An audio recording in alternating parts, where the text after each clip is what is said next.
Hello, everybody, hello. Hello, everybody, hello. Hello, everybody, hello. Hello, everybody, hello. I don't know why I remember that. We used to do that at Teacher Training College for some unknown reason. I don't know why. Anyway, hello, how are you? Just getting you pulled up here so I can see it on Facebook. As you can hear, my nose is completely clear. Me. Well, a little bit. And also I can hear. It's just fantastic, isn't it? I love having a cold because getting better from a cold is so much fun when you suddenly realise you can breathe again. And so that's good. I still got a bit of it's just a bit scratchy at the back of my throat. But yesterday my friend Charlie we've been chatting on text, and she delivered me a magic potion, which is like garlic and turmeric and ginger and lemon and honey and something else she won't tell me. Oh my gosh, you drink it and it grabs the back of your throat and squeezes it. Squeezes the life. It's like CPR for the back of your throat. So I've just had that now and I'm firing on all cylinders. I'm like wide awake and yeah, so all good. Oh gosh, apart from the copious amounts of phlegm that I'm living with in the back of my throat. So first of all, thank you for the comments about my hat. Yes, I do wear my hat inside because it's cool. And I don't go out much, so I can't get to wear it out. And also it means I don't have to brush my hair, so win-win. Change. You know, there's this scary thing where we want things to be better, but we don't like change. And it's not just that we don't like change. Sometimes it's that we hate change, that we're afraid of change. You can tell that by, how often you've said, well, when things get back to normal, things aren't going back anywhere. Normal's relative. What we do get the opportunity to do now is go forward to something new and different, not back to normal. Also, look at the life that you had back when you had one. Look at the life that you had where you were working too much, you never saw your kids and you were tired all the time. Why do you want to recreate that? Why would you want to recreate that? That's insane. You've been given a golden opportunity that rarely people get. I mean, I think when I had kids, I always said to my husband,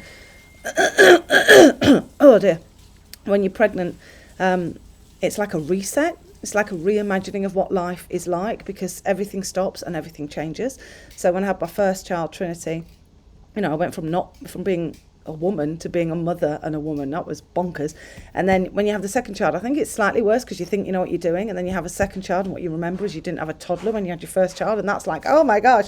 So it's this change every time, but each time is an opportunity. Thanks, babe. Each time is an opportunity for you to reimagine and re-envisage and reinvent, a life that's more in alignment with what you want.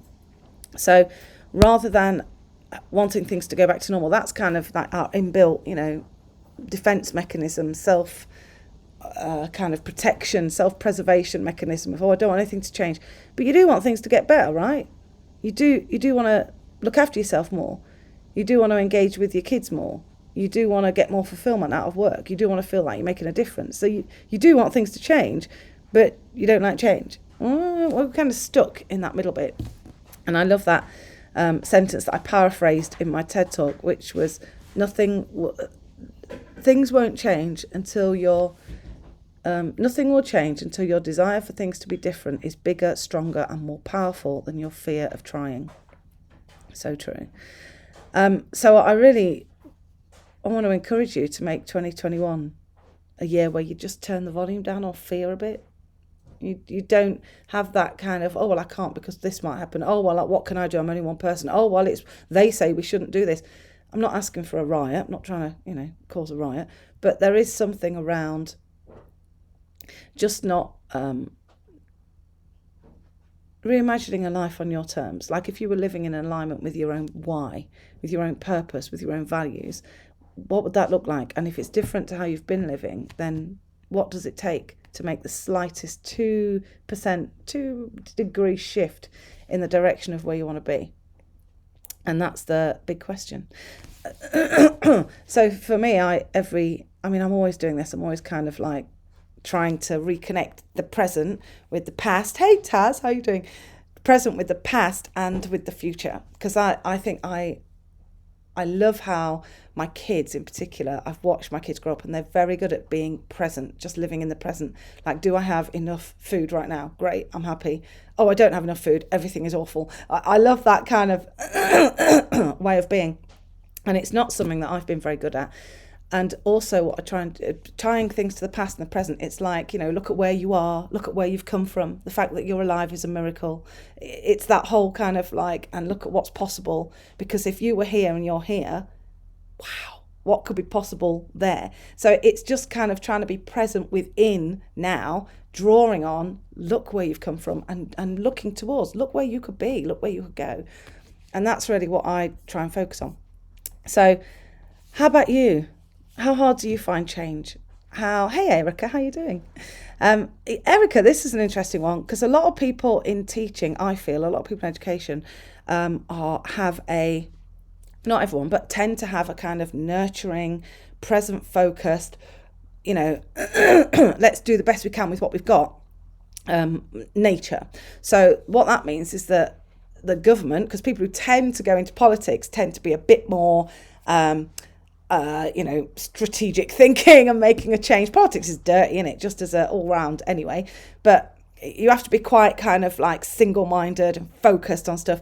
And so they're making the rules and laws. And then the people going to teaching are quite accommodating and always trying to serve and do the best they can with what we've got, and aren't people, they're present focused, whereas people making the laws tend to be future focused. This is just me observing. So what I find is like when the government says, do SATs, everyone says, oh, well, I don't think SATs are working, but we've got to do it. When the government says Ofsted are going to rip you a new one, the education say, all right, okay, I better get on this, and I'll try and do the best for the kids, but I've got to tick the boxes.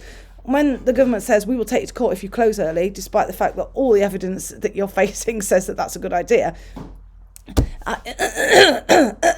Sorry. People don't come into education to start a revolution. They come into education to teach, to make a difference, and things get in the way. And I think one of the biggest frustrations for me is how frightened people are of making a change themselves, even though everything's changing all the time and they have to accommodate it. We go into kind of reaction mode rather than, pioneer mode. We react to things that happen rather than thinking, okay, so if I was choosing the next step, what would it be? And I guess it all comes down to, at the end, to the things you can control and the things you can't. And what's a really good exercise today is to draw 2 circles, and in one circle write things I cannot control, like what people think of you and the weather and Brexit. Apparently there's a deal that's very similar to the deal we had before, but don't get me started on women saying something and then men saying the same thing 2 weeks later and everybody thinking it's a good idea. Don't ask me. But anyway, it's good that we got a deal, I guess. So I can't remember what I was doing. Now I've got all up in my face about being spoken over, and that's a different story. So yeah, Erica, teacher is definitely reactive. There's just so much to do. It's definitely difficult to make change. Of course. And not that I'm a conspiracy theorist, but isn't that the perfect way of keeping people leading out of fear, making decisions out of fear, rather than saying, you know what, there's got to be a better way? Because keeping people running to catch up. But for me, it's destroying people. It's keeping people in this loop of, I do everything I can, I work the hardest I can, I try the best, I give all my all, I put myself last all the time, and I still can't gain any ground. I still don't feel like I'm making a difference. That feels like torture. I mean, like if you were going to design hell, you'd probably do that, wouldn't you? That would make perfect sense. And I'm dissatisfied with that. Educators are the most important people on the planet. They literally change people's lives and change the world in doing so. And they're treated poorly. It's not fair. It's not on. No. I won't stand for it. Hey, Vicky. Vicky, you're so faithful. You always say hi. Mwah. Big love to Trent. My nephew, Trent. Is so good at living in the moment. Vicky sends me pictures of him. They got like a big paddling pool, swimming type paddling pool in the summer in the back garden. Trent just jumps in and embraces it. We were on a Christmas call with our family. I nearly wet myself. Trent said to Uncle Peter, how do you manage to be so ugly with only one head? I'm sorry, but if an 8-year-old can come out with a corker like that, they have a career ahead of them. Anyway, when it comes to change, look at the kids, right? Look at children. If you suddenly say, look, we can't do this, they don't go, they might create about it, yeah, but they aren't scared of things changing. Look at the way kids have coped with lockdown and having everything they know, their entire identity whipped away from them. Like school is their identity outside the family. That's the place where they get to be who they are. Suddenly gone, and all they have is what's in the house. That's the only input. I mean, you know, and look how they've navigated it and how they've coped with it and how they've moved forward and been resilient. That's available to us too. So what are you scared of? No. What are you going to stop being scared of? What do you want to stop being scared of? And imagine if you could. What would it look like if you could stop being scared of the thing that you want to change? Because everything you want in order to be fulfilled and happy is on the other side of something you're scared of doing. Otherwise you would have done it already, yeah? And we could say, oh, you know, I'm too old, I'm too young, I'm too fat, I'm too thin, I'm too brown, I'm too white. Yeah, it's raining. Just go. Get up and go. Do it.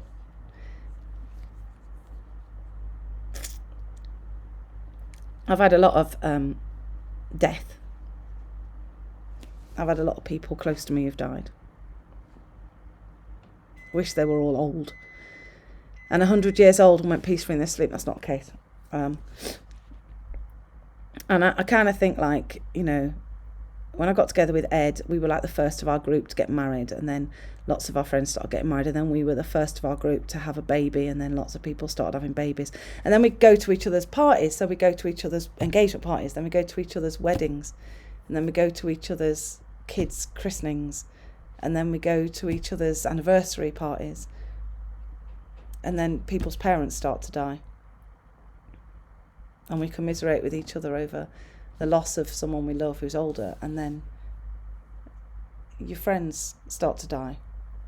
I don't mean to get maudlin. I think we're not very good at coping with death in general. And when we're talking about change, this is like the biggest thing.